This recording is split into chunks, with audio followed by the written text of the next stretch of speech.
Glasgow's Muslim community is characterised by its kindness and public service.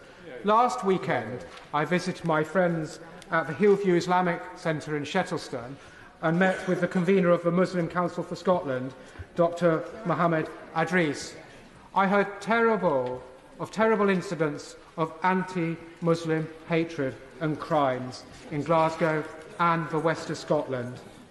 Does my honourable friend agree with me that our Muslim brothers and sisters should not have to live with this hatred? And would my honourable friend set out the steps that the government is taking to combat this hatred?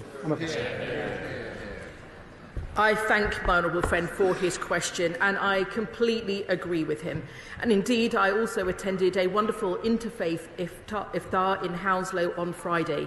Islamophobia is completely abhorrent and has no place in our society, and no one should ever be the victim of hatred because of their religion or their belief. The government has established a new working group to provide the government with a definition of anti-Muslim hatred and Islamophobia, advising government and other bodies on how best to understand, quantify and define prejudice, discrimination and hate crime